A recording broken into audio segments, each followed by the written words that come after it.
স্বাস্থ্য ও পরিবার কল্যাণ মন্ত্রণালয়ের প্রকাশিত প্রজ্ঞাপনকে প্রহসনমূলক আখ্যা দিয়ে নীলফামারীতে মানববন্ধন ও বিক্ষোভ কর্মসূচি পালন করেছে ইন্টার্ন চিকিৎসকরা।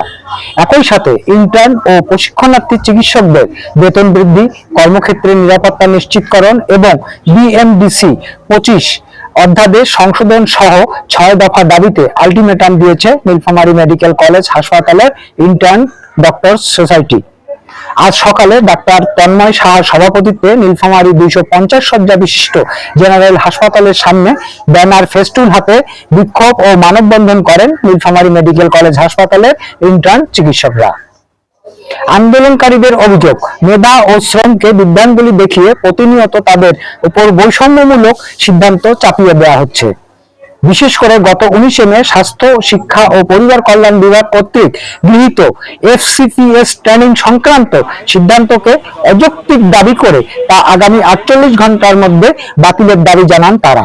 মানে 2টা ডিগ্রির সমতুল্য পড়াশোনা কিন্তু আমরা করে এখানে আসি, কিন্তু আমাদের উপর যে ডিসিশনগুলো নেওয়া হয় মন্ত্রণালয় থেকে, মানে আমাদেরকে অন্যান্যদের থেকে আরো ছোট করা তো সমতুল্যই, পাশাপাশি আমাদেরকে মানুষই মনে করা হয় না।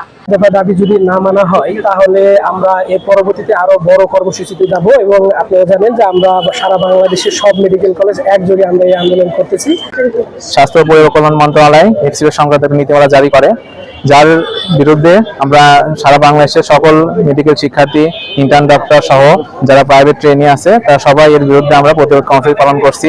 আমরা গত কয়েকদিন ধরে আমাদের 6 দফা নিয়ে আন্দোলন করেও এর কোনো ফলাফল পাইনি, যার কারণে আমাদের ইন্টার্ন সারা বাংলাদেশের সকল মেডিকেল শিক্ষার্থী এবং ইন্টার্ন ডক্টর ক্লাস বর্জন এবং কর্মবিরতি হয়ে যাচ্ছে।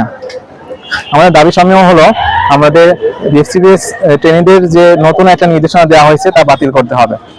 সেই সাথে আমরা জানি যে FCPS এর প্রতি বছর প্রতিটা পরীক্ষা দিতে 11,000 টাকা ফর্ম তুলতে হয়, শুধু ফর্ম তুলতে 11,000 টাকা লাগে। তো একজন তারা বেতন ভাড়া দিতে চায় না, আবার পরীক্ষা ফি নিতে চায় 11,000 টাকা। এটা কি ধরনের কথা?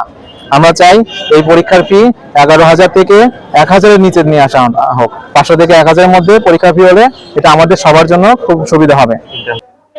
কর্মক্ষেত্রে স্বাস্থ্যকর্মী নিরাপত্তা আইন প্রণয়ন ও দ্রুত বিচার ট্রাইব্যুনাল গঠন, নির্দিষ্ট বেতন কাঠামোর আওতায় ইন্টার্ন ডাক্তারদের বেতন 30,000 টাকা এবং বেসরকারি ট্রেনি চিকিৎসকদের বেতন 9ম গ্রেডে সমমান করা, BCS স্বাস্থ্য ক্যাডারদের প্রবেশের বয়সসীমা 34 বছর করা ও মেডিকেল বিশ্ববিদ্যালয়ে সকল ভর্তি পরীক্ষার ফি সর্বোচ্চ 1,000 টাকা নির্ধারণ করার দাবি জানান তারা। অনতিবিলম্বে এসব দাবি মেনে নেওয়া না হলে চিকিৎসক সেবা বর্জন সহ আরো কঠোর আন্দোলনের হুঁশিয়ারি দিয়েছেন চিকিৎসকরা। সুভাষ বিশ্বাস, নীলফামারী।